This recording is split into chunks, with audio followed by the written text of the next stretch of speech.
So, hi. I don't know if it works. I don't see. Sometimes you see this thing moving. So I will just talk for a while. Yeah, it moves now. So I hope you hear me. Okay. Sometimes it's super loud, even if I don't know it. I will continue with this sound and mantra, awakening the consciousness, reading a bit, and I hope it will work.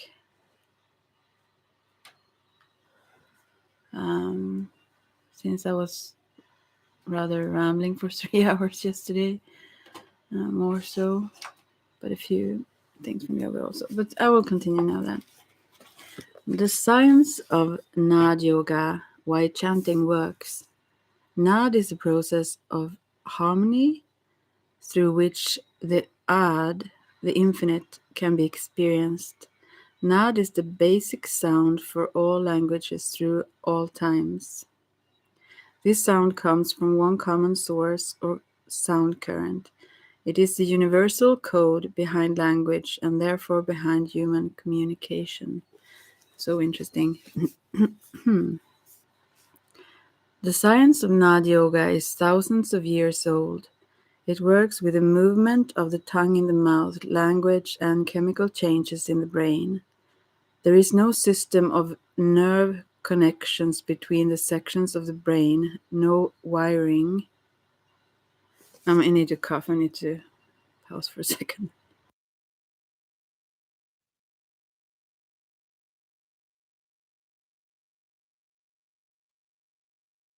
Sorry. So I need to understand what I read here. There is no system of nerve connections between the sections of the brain, no wiring. Rather, there is a neurotransmission fluid. Okay. Different chemicals, chemical liquids are secreted from different parts of the brain. Messages are transmitted from each part of the brain through the fluids, which are called nad, nad, namodam, rasa. Nad refers to communicating harmony. Ramodam means addressing, and rasa means juice. Oh, this is interesting also when it comes to Ayurveda. There are certain levels of where when you melt or when you digest the food, there are different levels of the body that get affected after a certain time period and so on. And rasa is one of those. It must mean the same word here, I guess. Anyway, we can alter consciousness by changing the chemical composition of the brain fluids. The state of mind, personality, and power to project from our authentic self is tied in with the use of our word. Of course, in all affirmation and all the work in the West of the medicine wheel as well. I feel like this, maybe I have some hair. I don't hear myself well. I mean, I don't know. Maybe better now. Maybe you hear me anyways. It was like, maybe I had my anyway, no, my hair in the air. So, yeah, if your words have, well, anyways, yeah, in the medicine wheel, yeah, and all kinds of, the word is also in witchy stuff very important, and how you know all these things, although not in this exact way, but you influence yourself very much through your thoughts and also sounds when you say it out loud. If your words have the strength of the infinite in them and are virtuous and you value them, you are the greatest of the great. If you do not value your words, you have no value. Your own word is your value as a human being. Your word is your value, said Yogi Bhajan. Okay. It becomes us. It becomes our world anyways. And us. Merger through the word. There are two caves, gupta, in the body which generate through the creative process. One is the Bij Gupta or seed cave, which relates to the male and female sexual organs. The other is the Gyan Gupta. Gupa, it says, not Gupta. Gupa. And I don't know if I pronounce any of these words really right. Gyan Gupa, maybe. Or cave of knowledge, which relates to the tongue and mouth. The science of Nad Yoga is connected with the Gyan Gupa, in which the movement of the tongue in the mouth while chanting is likened to the male and female sexual organs in the Bij Gupa. Yeah, I think it said Bij. I would assume. Anyway, it creates the experience of merger with the divine. Wow. Never heard any of that before. That's fascinating. Okay. Laya Yoga and Nad Yoga. Laya Yoga is what synchronizes the essence. Nad Yoga is what creates the essence. Laya Yoga uses the universal sound current, Nadam, and the awakening of the chakras to transform awareness. Nadam is not a physical sound, as you might think. It is the vibration of the creativity inherent in the universe and in your inner being. Sounds and words imbued with that relationship and harmony, which awaken perception and intuition, are the mantras of Laya Yoga. I read quicker than I understand it now, and also the practice is the most important thing, not the philosophy or knowledge as such. It works anyways, but I find it interesting, very, very interesting and fascinating. But yeah, the practice is what works. Yeah, of course. The Nad meridian points on the upper palate. The upper palate forms the roof of the mouth.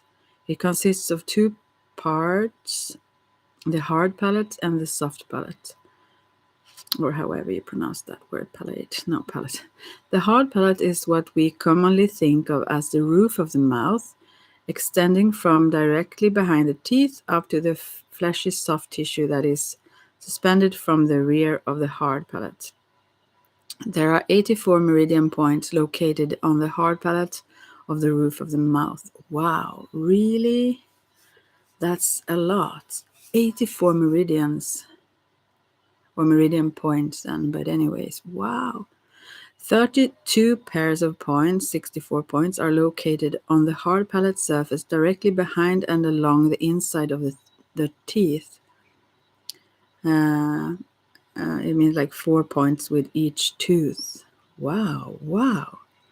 The other 20 points are located in a curve or U shape, or the central part of the palate, with 10 pairs of points along each side. Wow. The location of the points are not exactly the same for each person, since palate shapes vary, but the general curved pattern is universal. This is super fascinating. I really, as I said, my meridians are super open, maybe because I talk so much, but also, I mean, I feel if you touch a point somewhere else, I can feel the whole meridian through my body, you know, where it ends in the toe or something. If I touch a point in my head or face or so. Yeah. Anyways.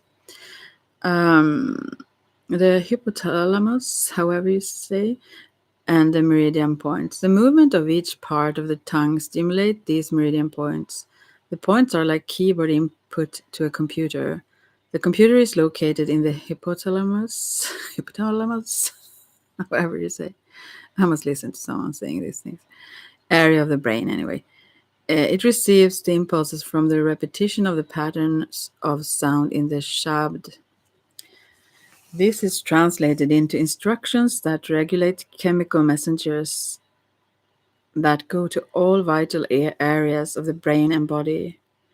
The hypothalamus lies just below the thalamus in the midline of the brain. It is connected by blood vessels to the pituitary gland, the master gland of the body. The hypothalamus is known to regulate vital functions like hunger, drinking, body temperature, and sleep. It also triggers the regulation of moods, emotional behavior, and sexuality. This is so fascinating. And the special pattern of the Shabd Guru stimulate the hypothalamus to change the chemistry of the brain. This adjusts the functions of the endocrine system and the metabolism to create a balanced mind. Neutral, balanced mind. This is so fascinating. So many should need this. Mm, just the mantras, not even the kriyas in yoga. And to strengthen the immune function. Many positive states of mind can be created using the Shabd Guru. It can conquer depression, enhance intelligence and intuition, and open the power of compassion. I really want to give someone who wants to, when I'm done with this education and can do yoga classes. There are several who want to come to those, but one of them I really want to give her a mantra. I must ask my teacher how to, or what would be suggested for her. Yeah, wow, because I think this would be very efficient for her. Anyway, um, Yogi Bhajan on the word. How to heal with the word. Whatever you say it is the application of your mind, body, and spirit. The most powerful thing of all is the prana. Word becomes the Pavan Guru. And this morning I woke up. I don't remember what Pavan meant, but there are certain mantras that I've heard, not done them a lot. But Pavan, Pavan, Pavan is one of those, and I had that in my mind so much. I don't even know what it means now. Pavan. Word becomes the Pavan Guru, and word cannot be erased. It becomes the Akashic record. Yeah. Mm. Since there is always now. Yeah. Yeah. The universe is balanced by the word. If for one moment the whole world shall have no sound, the entire galaxy and galaxies of galaxies and universe will disintegrate. Wow, that's maybe why I talk so much, so I don't disintegrate. Anyway, I need to put on my shoes. Uh, it was a little bit not comfortable keeping my legs up like that. So, wow. Meaning the vibration also, I would assume. But that is what they mean with word here. To keep it going in balance, there has to be sound. This is called Shabd. I always believe the power of mantra is the power of man over God.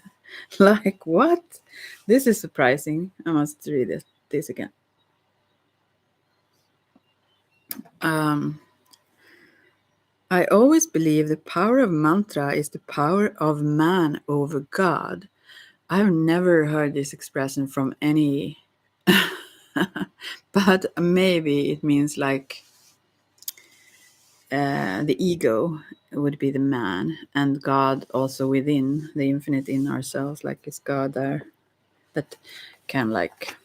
No, that becomes wrong. I mean, that becomes opposite. Power man over God. I try to understand what it mean here. This is very weird. Power mantra is power of man over God. Maybe that we can. Maybe he means like, because that becomes the opposite. So maybe he means that we can change those things that we think are like we are just created with or stuck with, but we can create ourselves. But still, it becomes like very strange sentence here. The Shabd would be the power mantra. Is the power of man over God. This sounds very odd to me, though. Also, when it comes to the medicine wheel, it's sometimes spoken of as, or I speak of it that way, anyways, as in the South with the physical, we consider or perceive God as something outside of us, and in the West, we start to perceive God as something within us, and in the North, with the hummingbird, never mind. In the North, I mean, in the West, it's mind and emotions and so, and in the North, it's the soul, and there we start to perceive God working through us. And in the East, which represents then, or is the spirit part of the medicine wheel, then we are God. We perceive that we are God. And that I understand. Actually, sometimes I experience it clearer than other times. But anyways, this I don't understand really. Power of man over God. Over maybe, I don't understand actually the concept. How could it be? I mean, this really, oh gosh, I need to figure this out now. Because how could it be we are God? I mean, how could it be power over God? Over all the concepts, maybe, of God. I don't know what it means. I will just continue. That was very odd. I think no one like really considers certain things like that. What does it really mean? I would like to like ask someone who practices a lot. Yeah, or my teacher. Anyways, varieties of mantra and sound. Bij mantra, seed mantra. Didn't I read this already? I do it again anyways, if so. The seed of the sound is planted in the unconscious. Example, Satnam. Ashtang mantra. These have 8 parts or beats or 8 limbs. The rhythm of the kundalini and its movement naturally responds to the Ashtanga beat. The quality of each part covers the spectrum of the projected qualities of consciousness. Examples are like Ekonkar, Satnam, Siriguruvahu. No, I said it wrong. Ekonkar, Satnam, Siriwahekuru, and also Rama, Dasa, no. I can't say them now. Rama, Dasa, Se, Suhang. Ramada sa sa se soham. Like that, somewhat like that. Usually they sing it rather than say it. Like, I wonder how that goes now. I haven't tried. I'm sorry if I bug someone with this being so bad at it. I don't remember Ekonkar now. Yeah, I know it. But anyway, when it comes to Ramadasa, it goes like this. Ramadasa so se Sohang. No, really? Sa se sohang, yeah. Ramada sa se sohang. Actually, not. It is like a different. It's a little bit different, but I don't remember it. Ekonkar Satnam Sirivaheguru. Anyways, they sing it usually.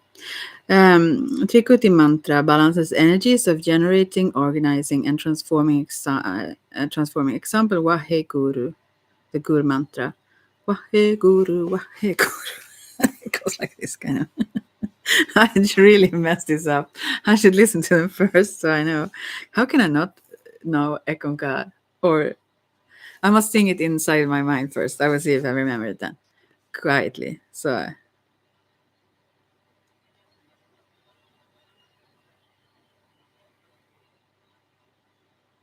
No, I don't remember Ramadas. Actually, the first is right. The last part is like off. So my what? Um, and there are also variations, of course, of this. And I make my own variation, apparently. Well, I don't know. I know. Anyways, moving on. Darshani mantra. This is a visual method of meditation. You mentally project the mantra on an inner screen and concentrate on it as it passes across the screen. Visual method. This is wow. I would love this though, because I easily see things. Like I'm clairvoyant, so or I am every clair. I feel, smell, sense, and touch everything. Yeah, but I see a lot. So you mentally project the mantra on an inner screen and concentrate on it as it passes across the screen. Wow, never heard about it before. Like in this context of yoga. Simran, literally remembrance. In Simran, the meditative mind flows in remembrance of oneness through the sound current. Wow. Okay, that's beautiful. Japa, literally to repeat, is what it means. The practice of recitation out loud to develop the power of Simran, the remembrance. And okay, a japa jap, repeating without repeating, the silent recitation which automatically develops within as a result of japa, the previous one, to repeat. So, yeah. Ang Sangwa He Guru is one. When every cell is vibrating the rhythm, the whole universe sings for you and you listen. And this is also, obviously, in many ways, you can say Ang Sangwa He Guru. Yeah. Sound can be subtle as well as audible. Here are distinct ways of experiencing sound. Don't, if anyone listens to this, aside from me, don't listen to my way of singing the mantras because I don't do them right, at least not these. Some, maybe I get to someone that I know better or remember. I haven't used mantras now when I've practiced a lot. I've been doing some kriyas and yeah, the tuning in and out and that, but satnam and so on.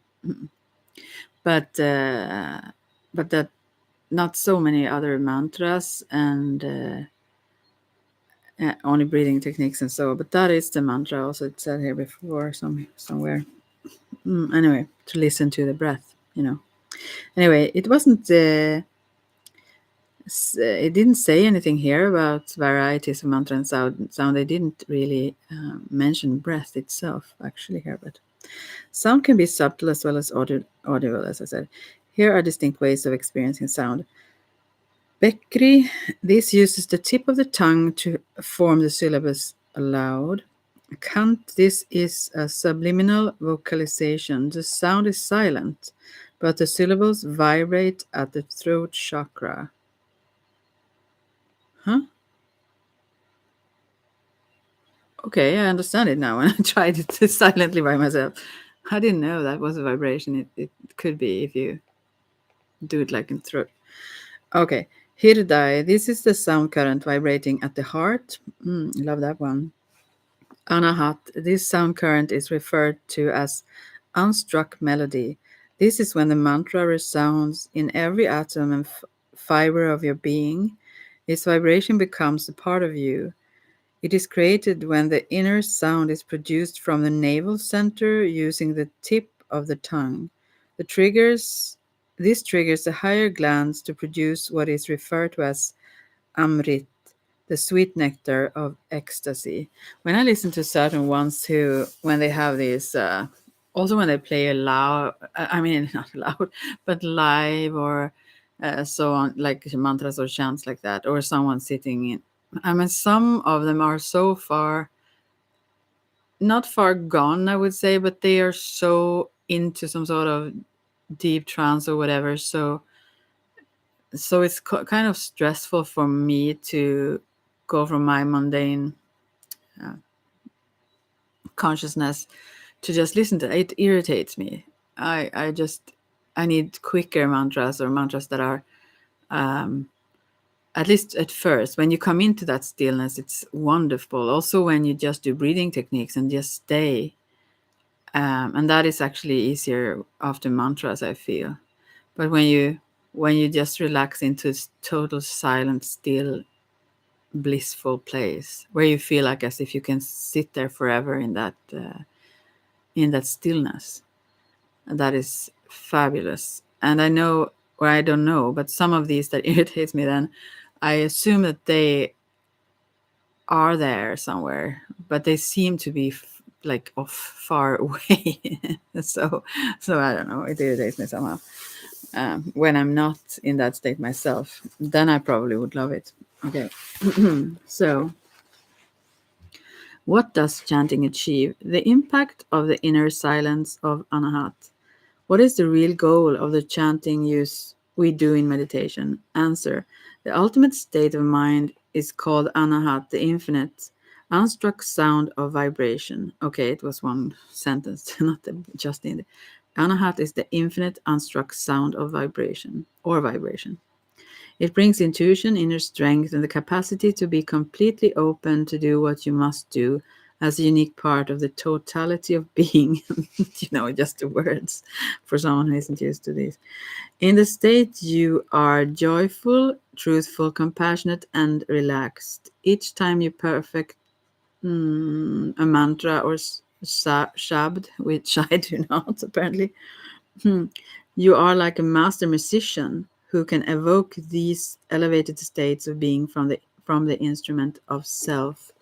Yeah, and when I get into yoga and do it exactly now, I just like read. So, but then yeah, I can touch that sensation somewhat, anyways, now and then. Oftentimes I rush through it. I must admit, though. Somehow I could like let it carry me in a different way, like as you do in shamanism as well, when it comes to the drums, or even it could be singing actually, or so on. But when you let the sound waves carry you when you journey, for example, let them carry you away, sort of. And here it doesn't carry you away exactly, but you like become the sound. Yeah. How does chanting achieve this? Answer: chanting is a science called one star spirituality, which tunes and attunes you. Okay, interesting. One star spirituality. I never heard that word. It was beautiful though. My name is Star, my last name. Okay, Falcon Star. Okay. Uh, think of yourself as a divine instrument with strings. When you chant, the vibration of the strings, oh gosh, how I read. When you chant, the vibration of the strings causes all 30 trillion cells of your body to resonate, to dance, forming the patterns that shape you physically, emotionally, and mentally. And also, when it comes to ASMR, actually, and so on, that vibe, and I can get that from many people who don't do ASMR when they speak, just their vibration of the voice can really bring me bliss. Yeah. You are created with 72 surs or strings. Oh, I didn't know that. Cool. They vary in dominance over a 72-hour period. Really? Hmm. The crown chakra, the thousand-petaled lotus, impacts each of these strings with a thousand-fold vibration. Oh, wow. Hence, you have 72,000 vibratory impacts that send energy throughout and create your system. Oh, isn't this just fascinating and beautiful? The central tuning string is the main vagus nerve at the parasympathetic system, which is called the Iktara one star. Yeah, one star. It acts as a tuning drone for all the other strings. When the central channel of the sushumna in the spine is activated and the two support channels of Ida and Pingala move with it, the entire system begins to vibrate. Wow. Wow. When you chant, at first it is conscious and out loud, then it becomes mental. If the rhythm of sight, no, no, no. If the rhythm is right and your concentration and surrender to it, its pulse is practiced, then your central nervous system vibrates it and you simply listen. I understand this, yeah. Anahat is the state in which your nervous system vibrates the mantra without your conscious effort, and the mantra is attuned to the infinite. You vibrate in concert with a pattern beyond anything you could create from your finite self or ego. I still don't understand what he meant with this whole that mantra is the power of man over God. Is this really correct interpreted? I don't know.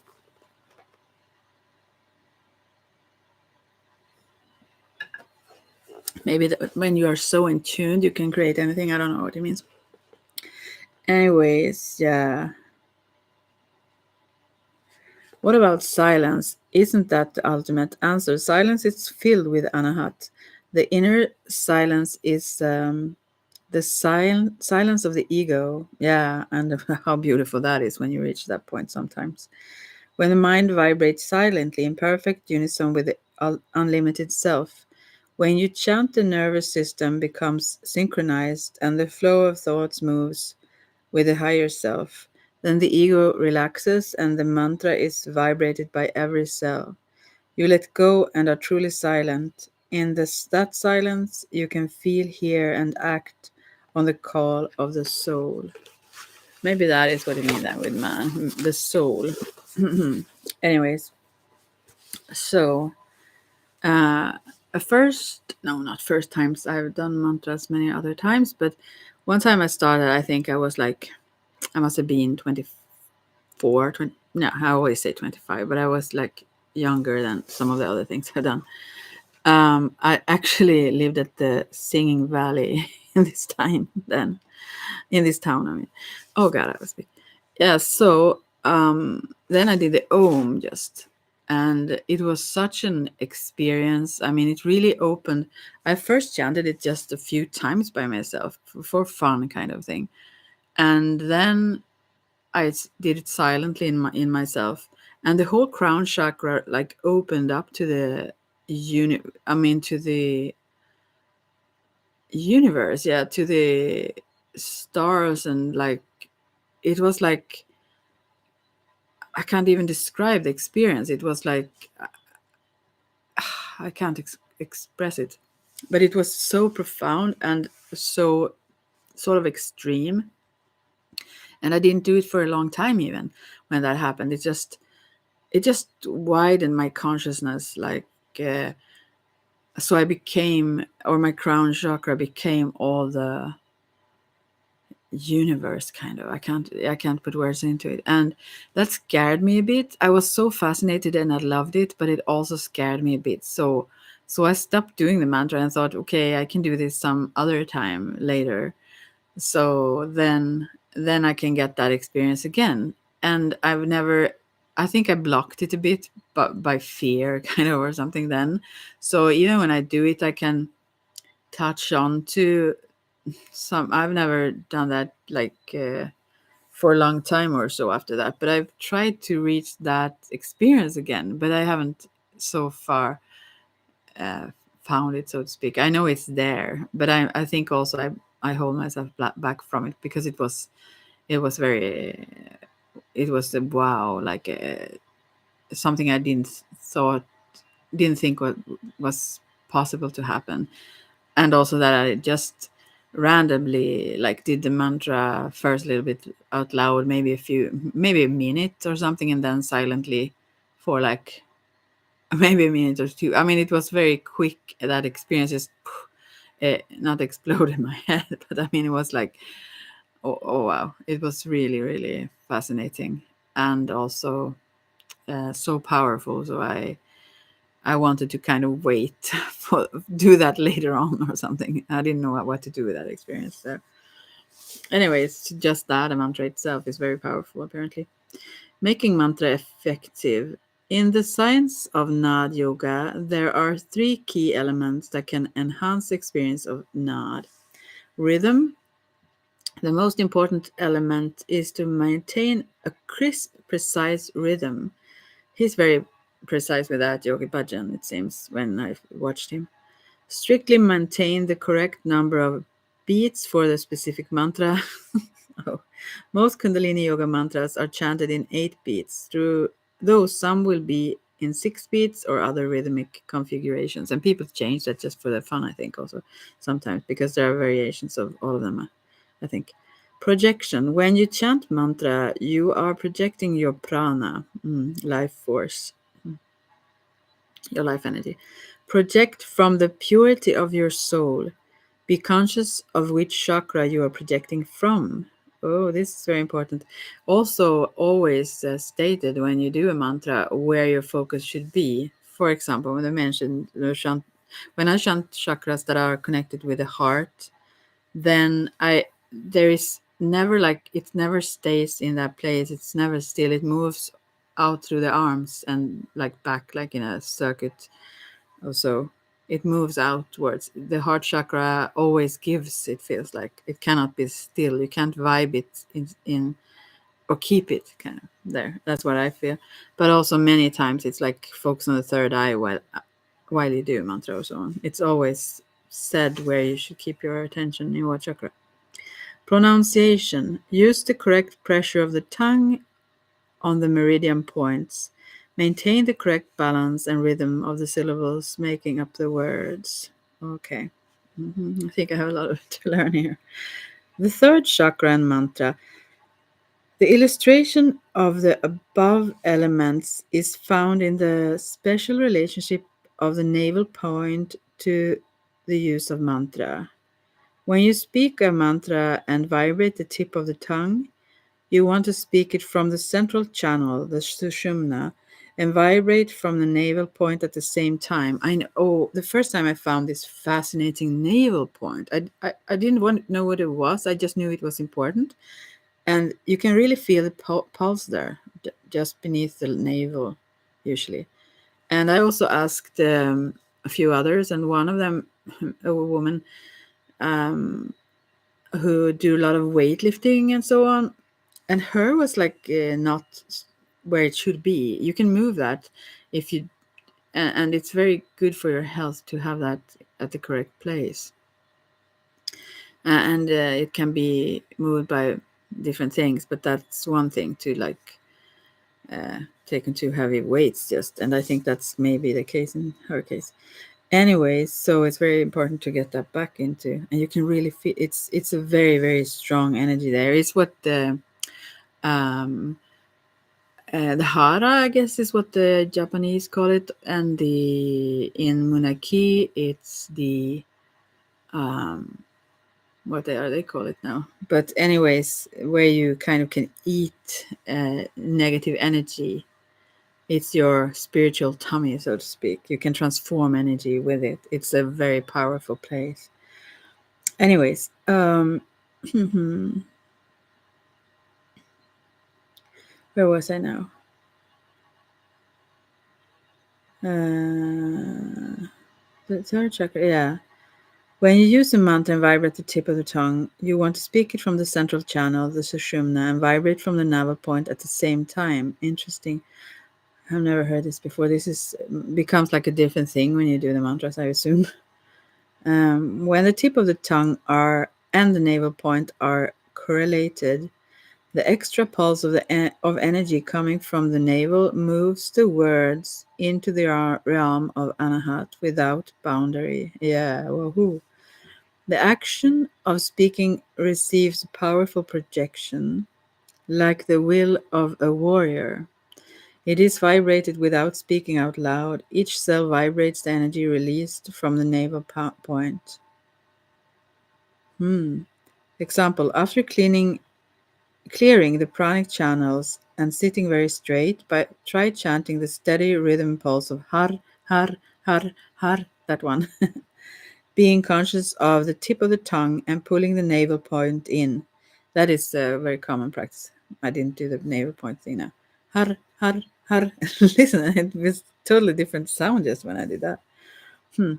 After clearing the pranic channels and yeah, that's it. Use to tape tantric har and experience what happens when you systematically build and release the energy of the navel point. Fascinating. Word is the heavenly and earthly realms.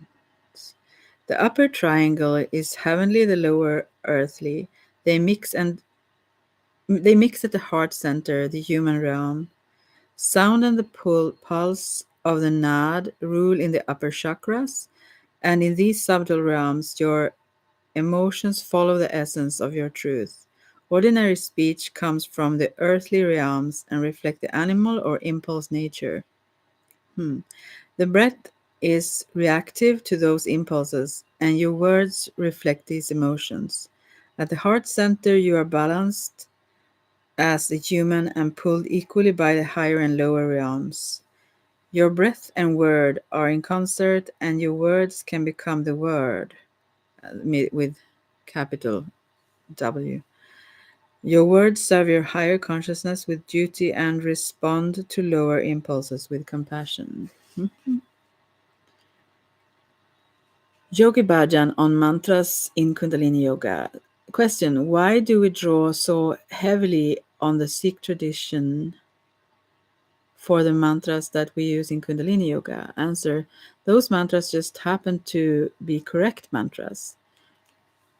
It is not because they come from the Sikh tradition. The mantra God and me, God and God are one, me and God are one, God and me and God are one. You will not find anywhere but in work, but it works.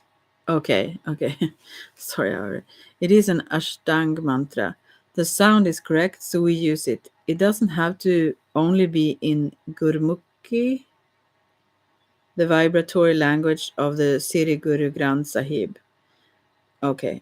I draw correct mantras from wherever I can. There are tons of mantras. I only use those which I know will be very elementary and will work. Yogi Bhajan on the power of prayer as a word. Sometimes I close my eyes when you ask me a question. I do a little prayer and hold myself to penetrate into the psyche of the answer so I could be correct. There is no power on the earth for a living human being but his own technique and his own prayer, his own dharma, his own faith, and the words of the higher one. God has not given us the word, God has given us prana, the life force. The Guru has given us the word. Hmm.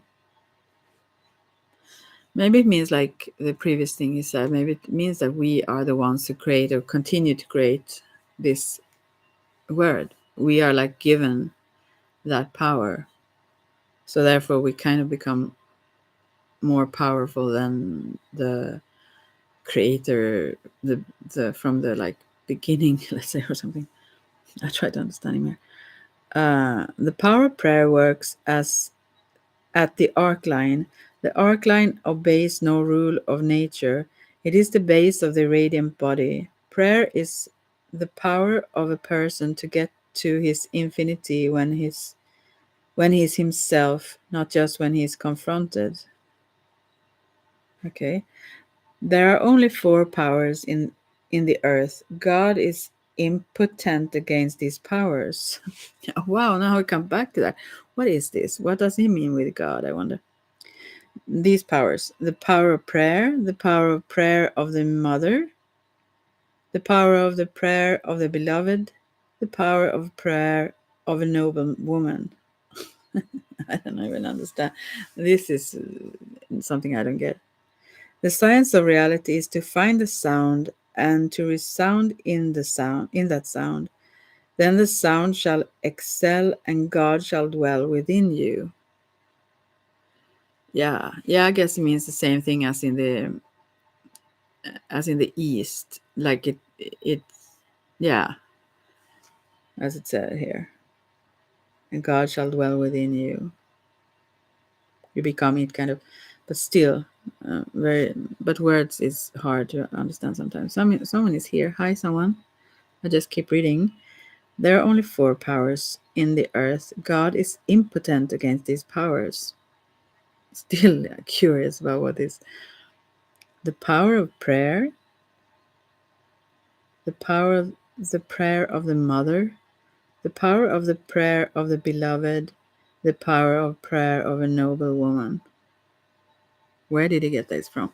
And why? And also, when I talked about the womb before, because this seemed very connected to the mother and woman.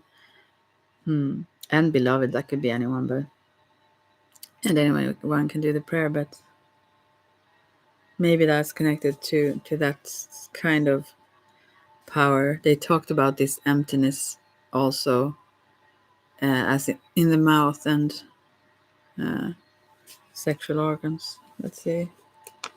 Anyways, I don't get it. I will just keep reading, and someone can interrupt me if you want to, so I can talk about something else. This is a little bit difficult to digest even for myself. The shabd, and let's see. But I want to read it. Shabd out loud because you have become the shabd and the shabd has become you. There is a merge between the personal experience of you and the impersonal experience of infinity beyond you and within you. Hi. Hi. How are you? I will keep reading. If you want to ask me something or want me to pull some cards. I don't have any cards here, I think, close by. Yeah, maybe I do. Yes, I think I do. Here. I do some tarot reading sometimes. Yes, I do have some cards here. I was at the coffee shop earlier and pulled some cards for some people, so I happen to have them here. Otherwise, I keep reading, and you can say anything whenever you want to. Uh, cool to say hi anyway. Shafat. Okay, okay. There is a merger between the personal experience of you and the impersonal experience of infinity beyond you and within you. The core technique to precisely vocalize the shabd of the shabd guru is useful and true for the most novice beginner and for the most exalted master. The repetition of the songs of the Shabd Guru is a tool as timeless and unconditional as the Shabd Guru itself. Well, this sounds like whatever to anyone who don't know what that is. It also says, to vibrate perfectly requires a combination of Shakti and Bhakti. And that is like the, let's see, it says it. Shakti is the power of precision and discipline in the repetition. Bhakti is the feeling of surrender and devotion. Okay. Shakti, I thought about as the energy, really, but. The human body is in fact a wondrous musical instrument. Oh, I just skipped a part here. The ancient seers and the gurus have left us maps and tools to guide us into the territory we want to explore. They also give us the clear warning not to confuse the maps for the actual territory. Very important. They implore us to realize that no amount of study replaces the knowledge which comes through experience. Therefore, the practice is more important than this, but this is also interesting. The human body is in fact a wondrous musical instrument. It is constructed with 72 strings. I just read this before also, but each string or sur acts like a meridian. It is the flow of the energy of life called prana. The inflow of cosmic energy into the body cascades like a waterfall through the crown of the head, the 10th gate, and collects in 7 pools of special vortices. These pools are called chakras or energy centers. The 72 strings are controlled by 3 central strings or channels. These are the Ida and Pingala, the left and right channels at either side of the spine, and the Sushumna, the central channel up the middle of the spine. The upper centers vibrate with the release of each independent thought. Huh. What does that mean, even? Independent thought. What are dependent thoughts? The thoughts of the mind are released at a rate as high as 1,000 thoughts in the blink of an eye. Wow. These vibrations or patterns of thought pluck those strings. The strings vibrate into the 72,000 channels. Their vibration creates the shape and function of the physical body, the emotional body, and the mental body. Just as you stroke a string on an instrument and the vibrating string forms a shape in the air. Yeah, so as I said, feel free to interrupt me if you get bored by this and want to ask the oracle or my tarot cards or anything. I can do something like that, but I will keep reading. That's for now. Or comment to what I read. You can do that if you like also. If you can vibrate a pattern in the central channel, it will induce a synchronous pattern throughout all the rest of the strings. This is known as sympathetic vibration. To vibrate a shabd, this is almost like witchy, isn't it? Sympathetic magic. No, but anyway. To vibrate a shabd in the central channel, you must become still. Bring your full attention to the sound pattern and let go of your attachment by devotion or surrender. I understand that then. To vibrate perfectly requires a combination of Shakti and Bhakti. Shakti is the power of precision and discipline in the repetition, as it said before that. It is the pure energy which infuses all implementations. Let's see. Infuses all implementation without human tiredness. Bhakti is the experience of surrender and devotion. It is the devoted dedication which provides the energy to complete everything. Shakti and Bhakti are form and flow, sun and moon, rhythm and tone in perfect blend. Mhm. Okay, interesting. To me, anyway. That opens the intuitive knowledge of the central channel, Gyan. Uh, a thousand thoughts released by the mind can easily distract you. They can pull you away from the Shabd, but the rhythmic nod of the Shabd Guru engaged and synchronizes the flow of thoughts. The pulse of the atoms of sound produces a pattern of energy that structures the space of the mind to link with the Shabd. That this produces an active stillness, a shunyaya, a 0 point in the consciousness. In that stillness, you are like an instrument perfect played in an orchestra. The sound of your instrument merges into the large tune and becomes one with it. Okay, that was very beautiful or poetically described. Mhm. Another map for understanding the mechanism and impact of the Shabd Guru traces the reflexes between the tongue and the brain. The body is perfectly designed to use the nod or rhythm of the Shabd Guru. There is a connection between the movement of the tongue in the mouth and the chemistry of the neurotransmitters in the brain. Mhm. The originating end of this connection is the array of 84 reflex points on the upper palate of the roof of the mouth, the keyboard of the computer of consciousness. Wow, fascinating, isn't it, though? Affirmations. Affirmations and positive statements are helpful and good to use. Mantras are effective and gradually create changes. But the Shabd Guru, as captured in the Siri Guru Granth Sahib, is unique. The patterns are a perfect weave of rhythm, sound, tone, focus, and meaning.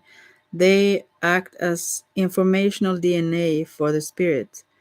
There is nothing as effective and universal as those patterns to program the consciousness to be in alignment with the soul. Okay.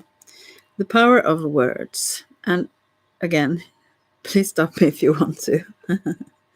Uh, Words are the perfect neurostimulators to activate and connect many areas of the brain.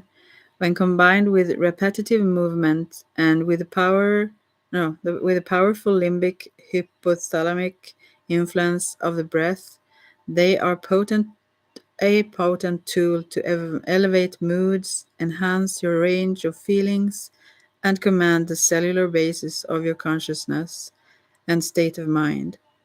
Science has not mapped all the twists and turns of the brain's neural maze. There are still secret corners, unknown territories, and surprises to discover. One of the richest sources of understanding how to use words and rhythms to create whole brain patterns and to integrate emotions and thinking is captured in the quantum technology and primal sound templates of the Shabd Guru. The rhythmical phrasing and the sonorous use of words are maps into those secret areas. And there's many when it comes to Ayurveda, for example. There are many, much science now that can show how and why it works, although they knew it without those methods to show it in a scientific way, like such. The Shabd of the Guru captures the patterns of sound and energy in templates of consciousness. Part of the effect comes from the rhythmical combination of basic sound elements that underlie all languages. The Shabd Guru uses common language in an uncommon way. Oh, sorry, now I changed how I speak. Like all samples of the word coming from people absorbed in the ecstasy of the infinite, it is filled with meaning, structure, and poetic richness. It is poetic, purposeful, and potent. The simple primal word unites in linguistics are called phonym. Oh, wow, how do you say this? Phonemes or something. Uh, they are the smallest unit of speech that distinguishes one word or utterance from another. The patterns of the Shabd Guru use this quantum or atomic level of language and the corresponding structures imposed on our brains by the universal grammar that underlies all language. It doesn't matter what your language is, repeating primal sounds vibrates the base of language itself. Okay, I will have to drink a little bit of water here. hmm Um, the primal sounds, quantum patterns. Repeating the patterns embedded in a shabd ingrains the pattern of primal sounds into the brain. It affects us by the patterns of the sound itself, as well as by the higher levels of symbolic meanings. That is why, to have the maximum impact, we repeat it while um, giving our full attention, reproducing it in the same manner as it was spoken, without rushing or slurring, and by vibrating it in the central channel of the spine and brain. It also says these sounds are universal and based on the full use of your brain's potential. It's already yours, it is in your cells. The person who uses them and has the experience is the person to whom it belongs. Hmm. It is not specific to any religion or group. It is the science of sound for personal experience and development. Each primal sound is a unit that is pronounced by a particular part of the mouth. When we form a word to speak it, the tongue moves and touches the palate, the top of the mouth, and the teeth in a well defined area. It directs the pressure of the air and vibrates the vocal cords and specific areas in the skull. These primal sounds form unique combinations that use these areas of reflect to direct the patterns of the brain. Yeah. Not every combination of sounds will create a pattern of wholeness or a pattern for healing. The Shabd are a treasure chest that records a perfect sample of patterns of wholeness and healing. They form a well tested legacy for our use. Yogi Bhajan, as the expert on the ancient linguistic technologies of the yogis, explained that the linguistic of old had two systems of grammar to understand the structure and effects of language. One is normal grammar as we think of it, the other is called nirukta, or beyond the forms. It didn't translate the basic word units like ma from common meaning, it interpreted them according to the energy, emotion, and awareness they create. This was a very sacred and secret science. It was used to awaken human potential and to heal. He explained that the discovery of 84 reflex areas on the top of the mouth. The tongue hits these areas as it forms the primal sounds. The act of creating each primal sound contacts the pattern of points that sends a message directly into the hypothalamus, a central area of the old brain that directs impulses and feelings and help integrate the activity of the two hemispheres of the brain. By rotating the tongue across these points using the primal sounds, different parts of the brain are systematically called into action. These specific sound sequences are healing. These specific sound sequences are healing. They create wholeness, repair the body image, adjust the flow of thoughts, and never create any harm. They apply to all people regardless of temperament or constitution. It is possible to use combinations that are targeted for just one quality alone, but that is an entire science and requires individual diagnosis and great sensitivity of the practitioner. Using these primal sound patterns balances everyone and lets the individual constitution select the special energy it needs.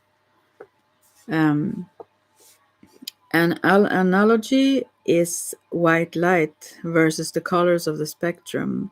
All the colors are in the white light. You can absorb from the white light just the frequencies you need, regardless of who you are, because of the frequencies are because all of the frequencies are in it. These primal sound patterns release the full range of the healing and sustains energy of your brain.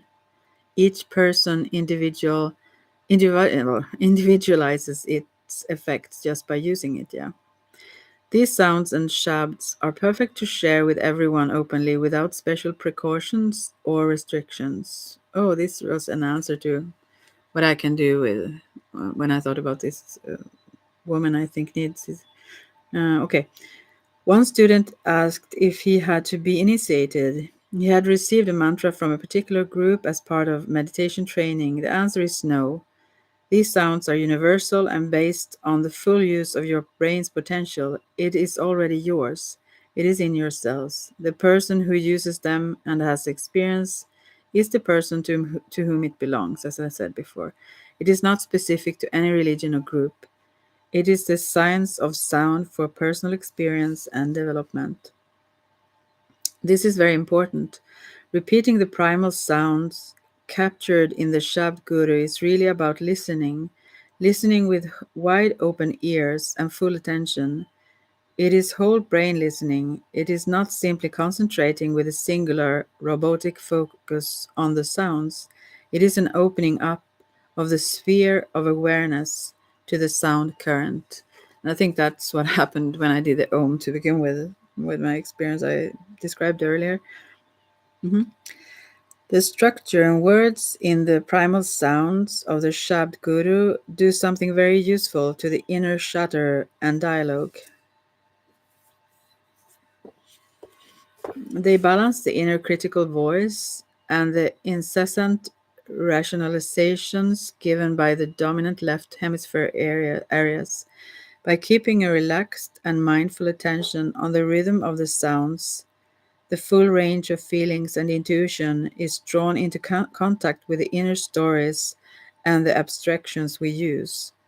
When I meditate, when I do Nam Simran with a phrase from the Shabd Guru, I do not try to stop the inner chatter. I simply let uh, the feeling of the primal sounds rise and match the thoughts thrown into my mind by my inner dialogues. The left brain and its allied parts are busy fabricating stories and reasons. I blend this with the steady centered rhythms of the Shabd. The two combine into greater emotional um, and conceptual clarity. This is very. Oh, I want to. I will read first before I say one thing. The brain will always produce streams of inner chatter and seek out sensations. It is designed to do that. So do not try to create silence or block thoughts. We just synchronize them with the sound and the breath. That new energy and the new resources from other parts of the brain lets us naturally experience our feelings and thoughts in useful and authentic ways. Yeah, when I do the medicine wheel as well, we work through that to let go of the old stories or to interpret them in a different way. But this is a very efficient way to not even do it in a logical sense, but that can be useful too. But wow. Okay, the roots of language and the vehicle of word. When all our energy is spent and hope has abandoned us, we search for the rhythm of upliftment. When we are exalted and victory is ours, we search for the overtones of triumph to be joyous. Sound is in our genes. Word is potent, and we seek it when we want to regenerate or express ourselves. It is the heritage of all humanity. Words are sounds that we produce and use in language for communication. Sounds and natural vibrations, like wind and bells. Words are psychoactive. They activate parts of our brains and the neurochemical channels of our emotions. Words are associated with different areas of the brain and different hemispheres. You can awaken different brain areas by words you use and the change you put, no, the charge you put behind them. Yeah.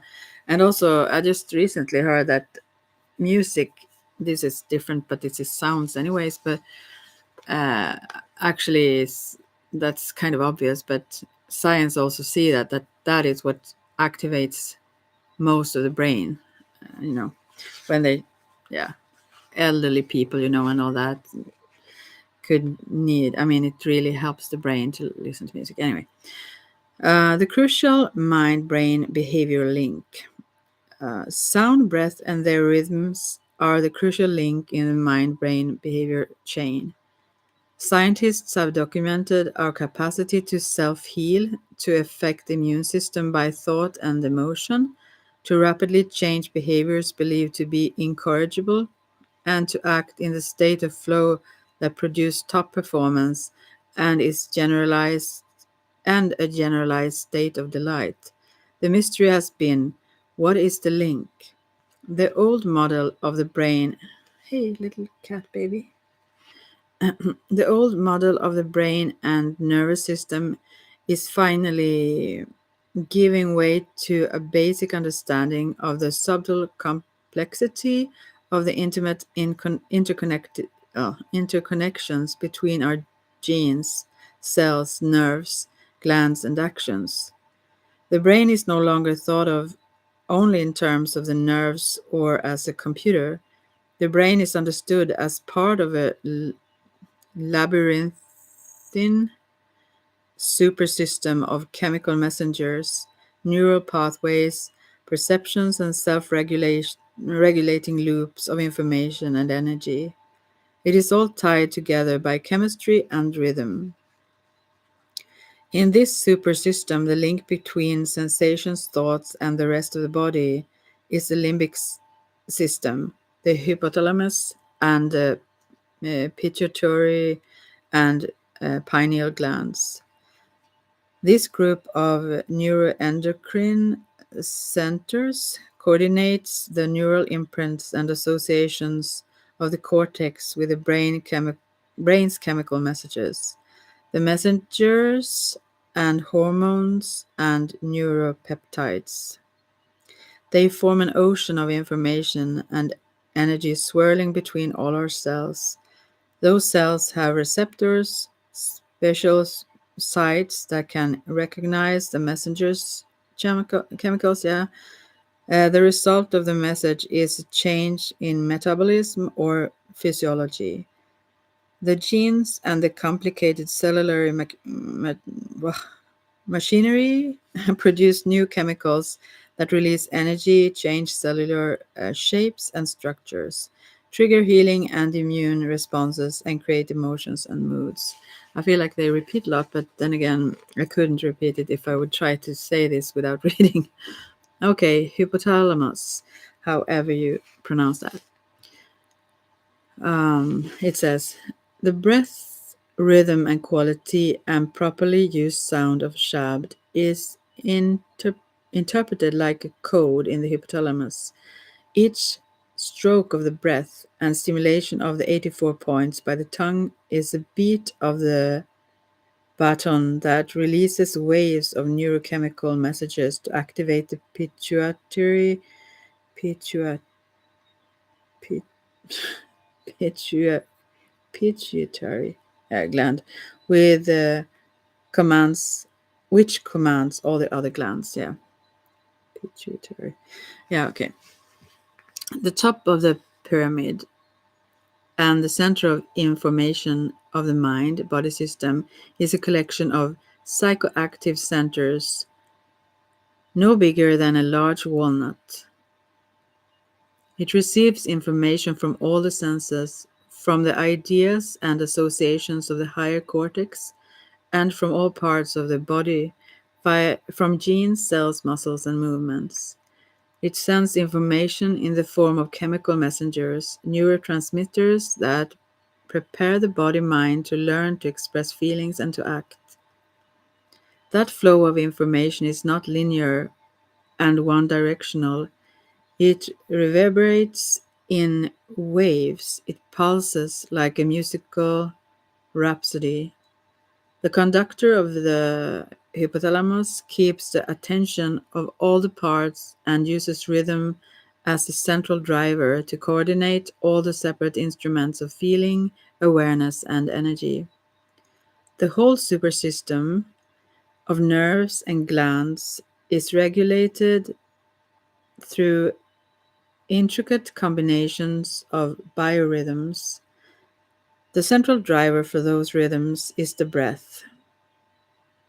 It is the baton of the master conductor. When each part is alert to the conductor's let's see. When each part is alert to the conductor, aroused and mindful, the stroke and pattern of the baton sets the mood of the music and makes the whole orchestra act together in a perfect flow. The rhythm and quality of the breath, along with the properly used sound or shabd, is interpreted like code in the hypothalamus. Each stroke of the breath and stimulation of the 84 points, by the tongue, is a beat of the baton that releases waves, of neurochemical messages to activate the pituitary gland, which commands all the other glands, which regulate the level of our immune function, the quality of our emotions, and the flexibility and effectiveness of our actions. When we learn to regulate ourselves using the Shabd Guru and the regulation of the life breath, we take charge of the fundamental linkage of mind and body. Changing the patterns and rhythm of sound and breath with the Shabd Guru uses the neuroendocrine link to affect the important systems. The automatic nerves, sympathetic and parasympathetic, that control states of excitement, relaxation, and high performance. The endocrine system that produces hormones and controls our moods and the feeling of vitality and energy. The immune system that keeps us healthy and resists disease and the ravages of stress, if that's how you say ravages. The senses and central nervous system through the neurochemical ocean of the body that connects all the cells. This is the power of the Shabd Guru. It uses sound, breath, and rhythm to command the mind, brain, emotion, body, action loop. Oh, Whew. Let's see.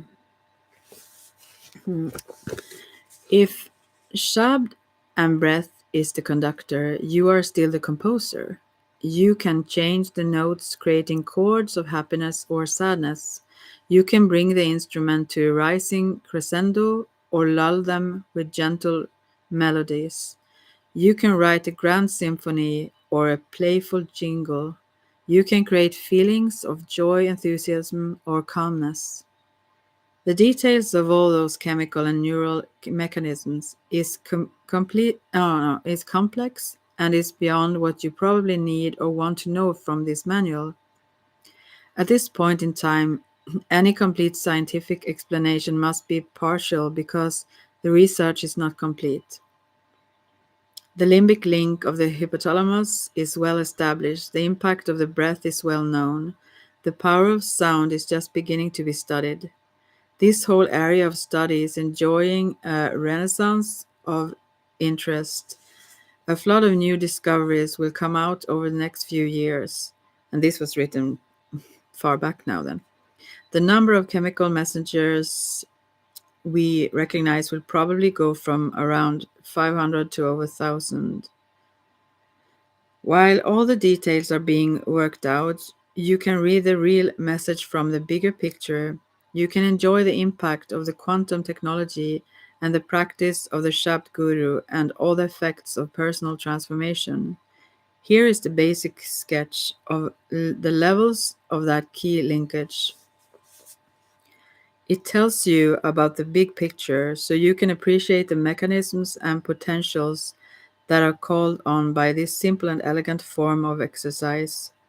These points are only the signs for the major off-ramps into the amazing territory of energy, excellence, and healing in the body. So, the conductor, the limbic hypothalamic I can't say that word. That's it. Limbic hypothalamic pituitary axis. Yeah, somewhat like that. The hypothalamus is a region of the limbic system whose main job is to receive information from the cortex, the cells of the body, and the senses and transform them into chemical messengers that trigger emotions, metabolic activity, and actions. It is the real master of communication in the body mind.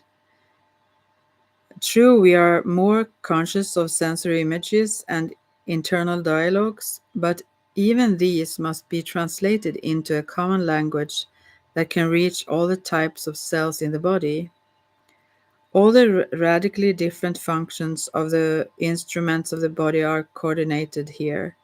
The hypothalamus sends branches down through the brain stem into areas that govern arousal, attention, and metabolism. It sends other branches upward into the cerebral cortex, limbic cortex, and the central relay station of the anterior thalamus. Whatever that is. By communicating in both directions, it responds simultaneously to the turbulent demands of inner and outer environments. More importantly, it establishes a state of the body mind, a readiness for action and physiology, emotion, and stream of thought. It is those those stabilized states, those chords of feelings, the areas in areas maybe say in our opera that make up the emotional mosaic of our sense of self and and our life. If you try to maintain a state of mind by holding one thought, it is very difficult. The thought is slippery and is immediately joined by hundreds of other competing thoughts. But if you stimulate the hypothalamic conductor to set the state of the body mind, it is like turning a particular frequency on the radio or channel on the television or computer, whatever. in that mode or state, in that mode or state, certain thoughts are easy to hold, others are excluded automatically. This conductor guides your mood, your mode, and your mind. Bodily movement sends sensory information, stirs metabolism, improves circulation, and hence communication to the conductor. Breath is the central link to the rhythms used by the conductor. The sound patterns of the Shabd Guru are the musical score that creates appropriate states of consciousness. All the instruments of the body pulse and communicate in rhythms. The conductor has to pull these streams together into a harmony. The sound and breath record and drive the other rhythms of the body. All the instruments pay attention to the strokes of the breath. Actually, also in the medicine wheel and the Munaki, and that when you work with energy, although not sound, rather imagination, you also pull down energy and up energy at the same time. And I think you actually stimulate those systems even in a different way, but still, I think that's the same kind of work. Never mind. Endocrine glands, instruments for energy and moods. The conductor interprets the thoughts of the mind from the nerves of the brain and sends hormones to the pituitary gland. Sometimes I can say this. The gland is a master gland. In the East, it is associated with the third eye, the intuitive functioning of the human that can know things not consciously recognized by the mind. Mm. We have traced some of the paths that start with associations made in the cerebral cortex, then go to centers in the hypothalamus, and then activate nerves that project into one of the two lobes of the pituitary. However, those nerves produce releasing factors, neurosecretions, messengers that tell the pituitary to release hormones into the bloodstream. Those hormones travel to special receptors throughout the body. But it is not a simple relay. The state of hypothalamus and the mode in which it responds depends on input from the key rhythms of the body. Breath is linked to our emotional and metabolic state. Subtle regulation of the breath can change the type, balance, and range of hormones released in the system. Yeah, that's so fascinating what you can do with the breath. Wow. Yeah. This in turn cranks up the metabolism with extra reserves of cellular energy for top performance and modulates the moods that are the background for our emotions. The field that specializes in studying these mechanisms is called neuroendocrinology. Mhm. The depth and the frequency of the breath, along with the pitch, rhythm, intensity, and sequence of sounds one creates, are especially important in cueing the pituitary function and its integration with the pineal gland. Mhm. Regulating the breath with primal sounds or the shabds turns the breath into Pavan Guru. As I said this morning when I woke up, Pavan, Pavan, Pavan, Pavan. Anyway, a teacher through the very action and sensitivity of life. Mhm. Wow. Thank you for being here, anyone who cared to listen. Sorry for how I read sometimes. Autonomic nervous system, instruments for action and relaxation. The autonomic nervous system is a system we associate with our capacity for emergency response. That is the half of the autonomic system called the sympathetic system. It is the gas pedal of our body.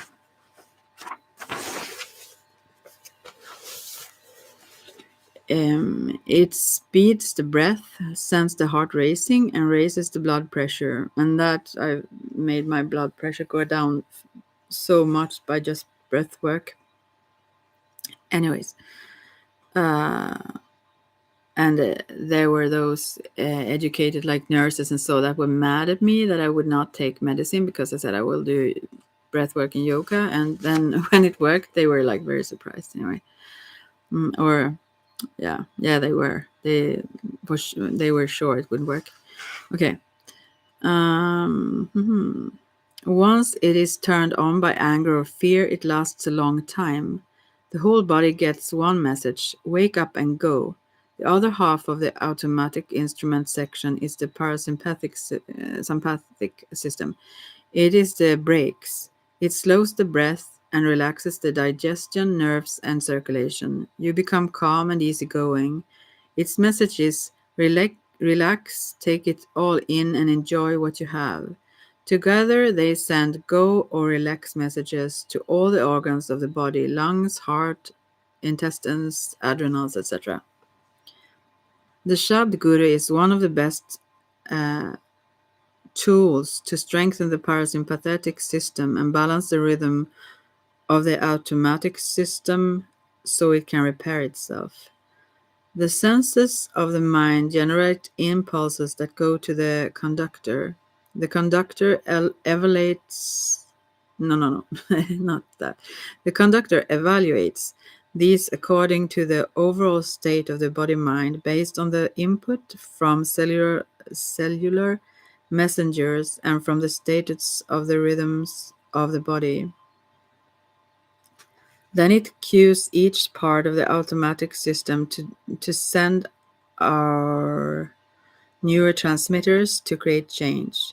One of the major impacts of this balance of gas and brake is the distribution of blood flow throughout the body. It can make you warm or cold. It can nourish tissue or create degeneration. It can stimulate the growth of tumors or initiate shrinkage as it cuts off blood supplies. It changes basic processes like the clotting of blood, the healing of bruises, and the strength of the the immune system's response to infections and stress. These are two important points about this part of the mind brain link. The health of this balance is maintained by a constant stable rhythm of activity in the nervous system. You probably heard of circadian rhythms, daily rhythms like sleep and walking. No, no, no, not walking, sleep and waking, of course. Yeah. But the most important rhythm for the conductor is the ultradian rhythms, ones which are shorter and occur all through the day. If these shorter rhythms get out of synchronization, then you get cellular jet lag, uh, psychosomatic illnesses of every kind, and a general emotional slump or even a chronic sense of malaise. Maintain this core rhythmic quality of the nerves commanded from the conductor is an essential task to feeling good, being happy, and staying healthy. Interesting to understand what that is then. And maybe also connected to Ayurveda and those rhythms of the day, but maybe even more so. I don't know. Second, you can change the balance of the automatic system by switching the relative openness of one nostril over the other and by switching the ratios of the inhale and the exhale. It is such an important regulatory mechanism that the body handles it on its own when everything is stable. It is called the nasal cycle. Yeah, yeah, I know this by the way, and is well documented. It varies from about 65 to 150 minutes in individuals with a strong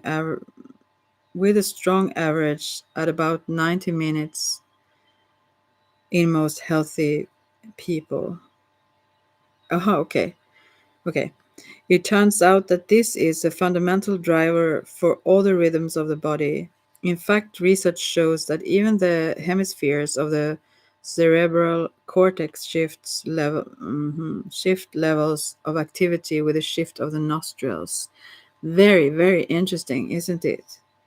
And that's one of the breath works that I've been doing, also breathing just through the left, but also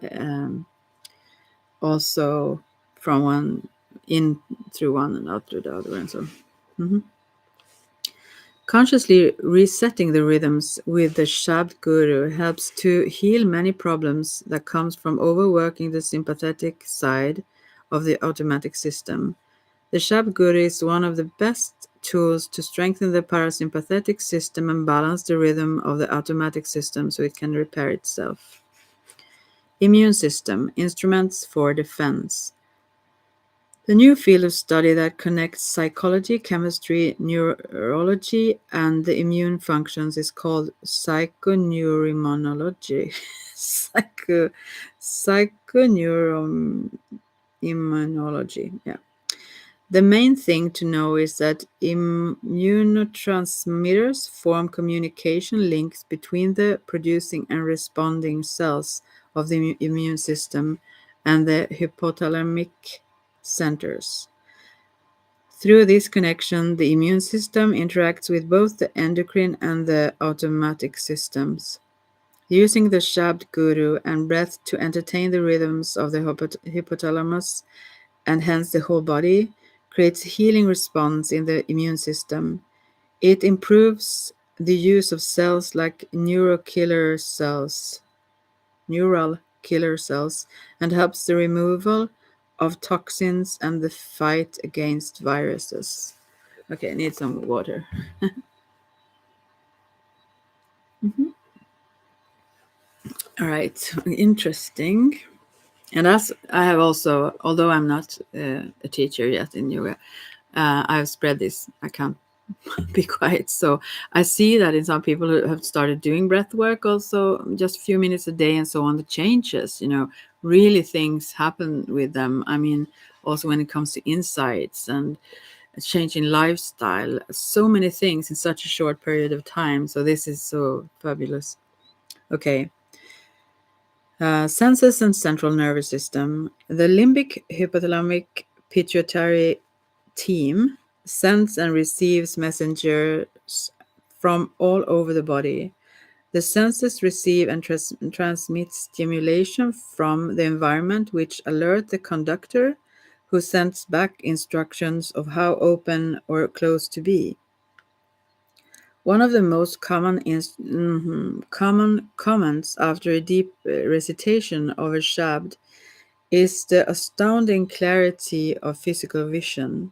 The eyes seem to have cleared, and there is a new sense of dimension. This is the feedback loop between the senses and the conductor when the breath is used to enhance the rhythms regulated by the hypothalamus pituitary axis. The hemispheres of the brain are part of this as well by coding different types of emotions in different areas. Their constant shifting of dominance creates dynamic blends of moods that interacts with the endocrine system via the conductor. We change the composition of our internal chemical ocean to establish a basic state of experience. We learn and grow or get stuck and show illness according to the flexibility of our supersystem to switch states in a timely and appropriate way. Hmm. I didn't know this was so much science. I thought it was like much myths, all this, why it had to be the Sha, this exact these mantras and whatnot.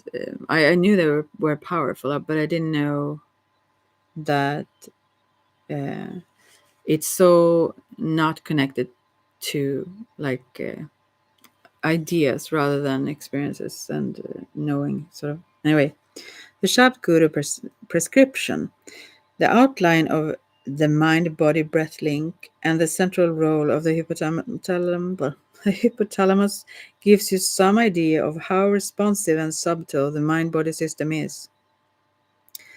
It shows also it should also leave you more confident that you can create great changes in yourself from top to bottom, from cell to brain, and from feelings to moods.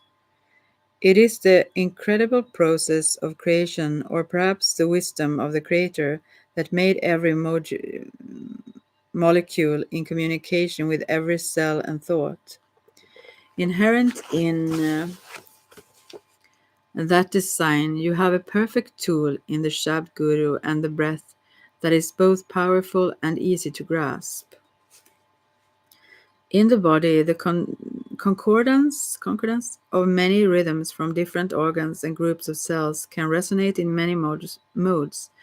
That resonance can be induced by the ratios of sound and breath induced by the Shabd Guru. There are many mysteries to that design that are yet to be uncovered. There is the connection to the pineal gland.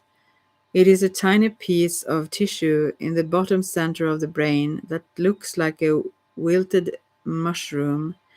It is usually thought to become useless after puberty. It's linked to hormones that regulate sexual growth and give sensitivity to light, but it has many functions. In the neurochemical conversation of the body, there is a special connection between its higher functions and the use of the breath. When the breath is very slow, meaning taken in at least 4 breaths a minute or less, or in certain segmented ratios, like in medicinal yoga and so on.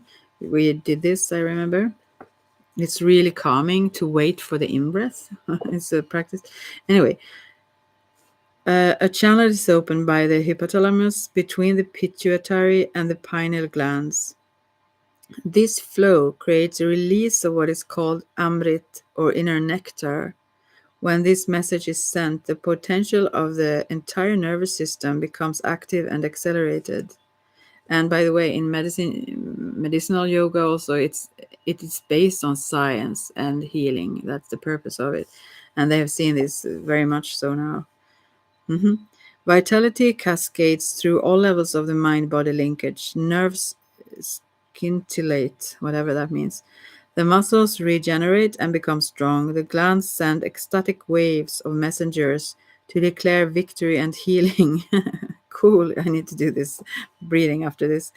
The capacity is yours. It is in your very design. It comes from no drug, no special belief. It is a result of your whole brain and super system coming into Uh, synchrony. This is the capacity of exercise, breath, and attention. It is the prescription that uses no drugs. You are the drug factory. All the required chemicals are produced within your own body. The number of messengers and the range of effects are much greater than simple sedation or excitation. Excitation, I mean, of course.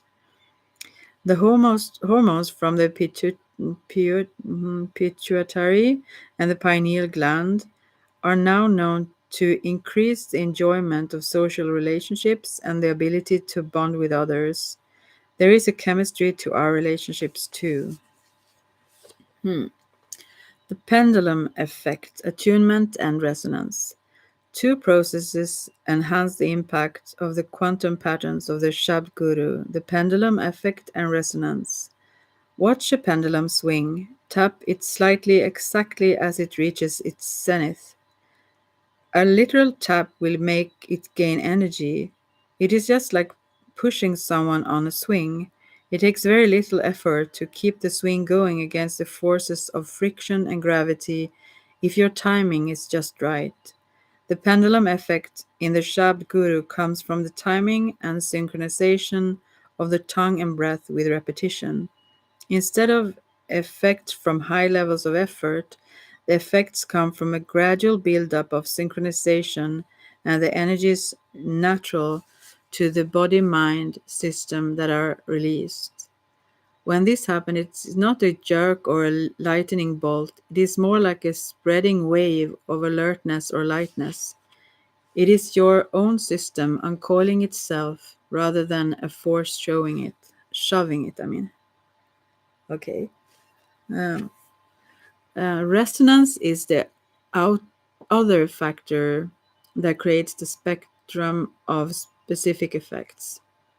When the opera singer hits high, high, high C, no, it hits high, high C, and the glass shatters, that is resonance.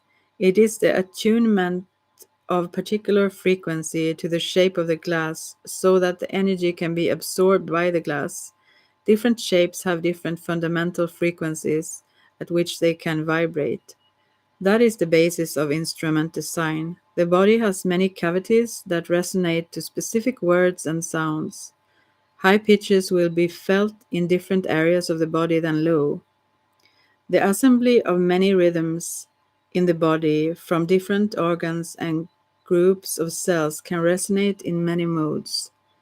That resonance can be induced by the ratios of sound and breath used in the Shabd Guru. This is, in fact, the underlying basis of the power of music that affect our consciousness so deeply.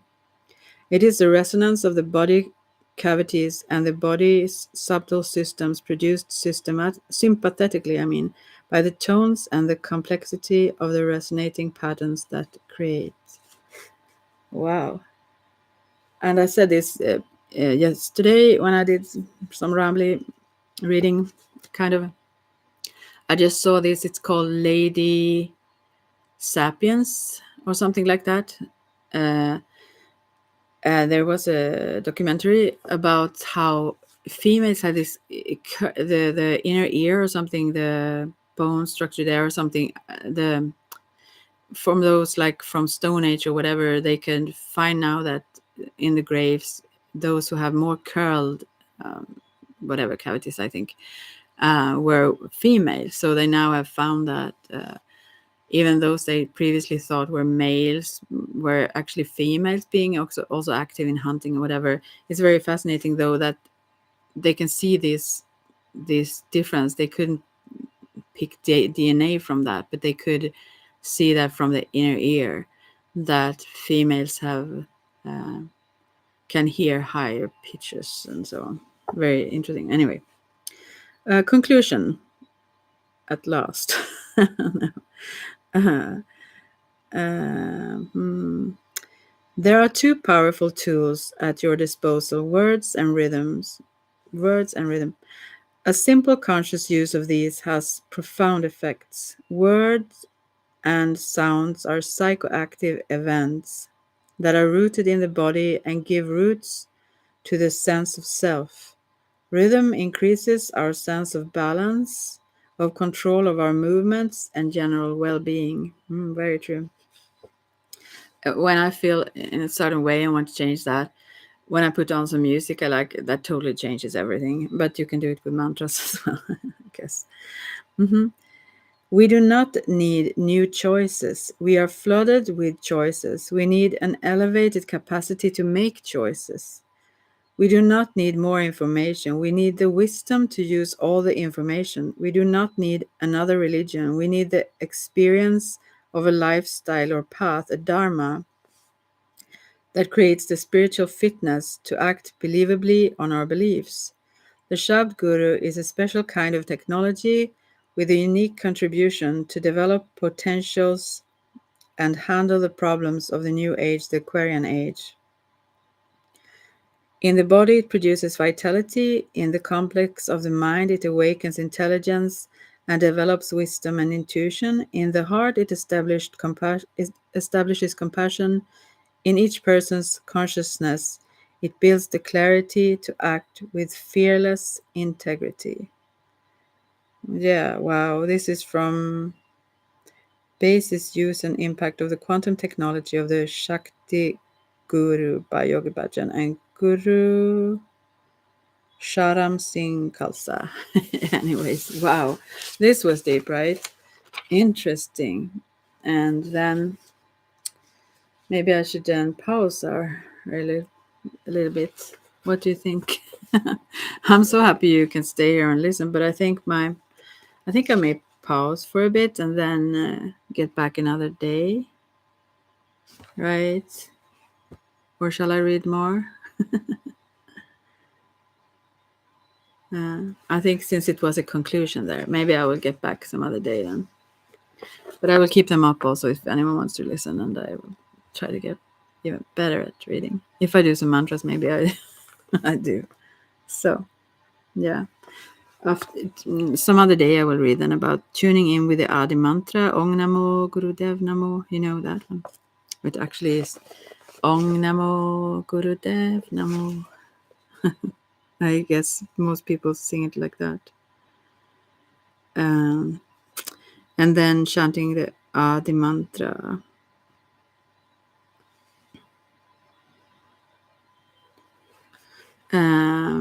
That is the, yeah, anyway. And the meaning of the mantra and Mangala Shan mantra. I've never, Adguru Name, Jugadguru Name, Satguru Name, Siri Gurudeva Name. That is the Mangala Shan mantra. And Japji Sahib, Yogi Bhajan on Japji Sahib, Yogi Bhajan on repeat, on reading from Siri Guru Granth Sahib is what I will talk about some other day then. And the effects of the powries of Japi. Well, there are many things I don't know here. And the Mool mantra and those things. Much mantras. There is also written here about mantras frequently used in Kundalini Yoga. And I love them. I love some of them more than others. Maybe that's the ones that I need. So, and then it's the next thing after that is the chapter on breath, pranayam. So I will get into that. I will read this little whatever quote it is here from Yogi Bhajan about the breath. A main problem in the world is stress. It is not going to decrease, it is going to increase. If through pranayam the shock can be harnessed, The entire stress and disease can be eliminated by Yogi Bhajan. Yeah. So, but yeah, I really think that what I said last there about the choice, or what he said actually, I think that is so true. It's not more information or so on, but be better at making those choices. Not more of them. Well, thanks for listening for now, and I will get back another day. Bye bye.